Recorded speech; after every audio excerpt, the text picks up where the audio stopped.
गीदड़ की शिक्षाप्रद कहानी। एक गांव में एक मुर्गा रहता था। वह रोज सुबह बांग देकर गांव वालों को जगाया करता था। एक दिन एक गीदड़ कहीं से घूमता हुआ गांव में आ गया। जब उसने मुर्गे को देखा तो उसकी लार टपकने लगी। वह सोचने लगा, वाह क्या शानदार मुर्गा है, अगर इसका मांस खाने को मिल जाए तो मजा आ जाए। वह तरकीब सोचने लगता है ताकि किसी तरह मुर्गे को दबोच कर पेट पूजा कर सके। उसने मुर्गे को बहला फुसला कर अपने काबू में करने का निश्चय किया और उसके पास पहुंचकर बोला, मित्र, मैं तुम्हारी आवाज सुनकर तुम्हारे पास आया हूँ।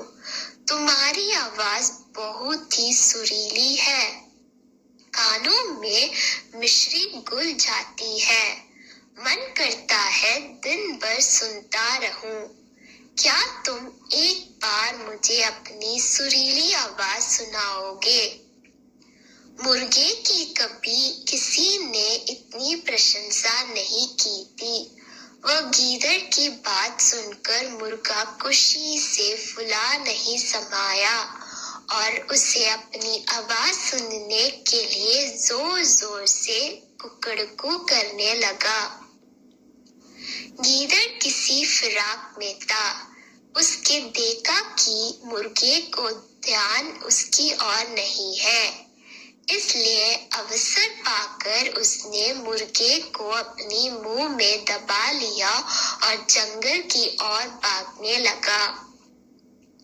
जब वह जंगल की ओर भाग रहा था, उस समय गांव वालों की दृष्टि उस पर पड़ गई। वे लाठी लेकर उसे मारने के लिए दौड़े।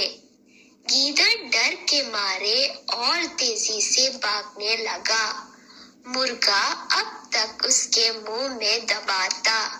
तब तक उसने उसके चालों से बचकर निकलने का एक उपाय सोच लिया था। वह भागते हुए गीदड़ से बोला, देखो गीदड़ भाई, ये गांव वाले मेरे कारण तुम्हारा पीछा कर रहे हैं।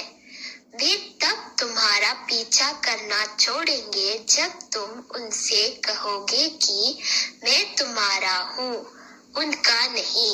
ऐसे करो, तुम उन्हें बोल दो। गीदड़ मुर्गे की बातों में आ गया और पलटकर बोलने के लिए अपना मुंह खोल लिया। लेकिन जैसे ही उसने मुंह खोला, मुर्गा उड़ गया और गांव वालों के पास चला गया। इस तरह अपनी चतुराई से उसने अपनी जान बचाई। सीख, संकट के समय बुद्धिमानी से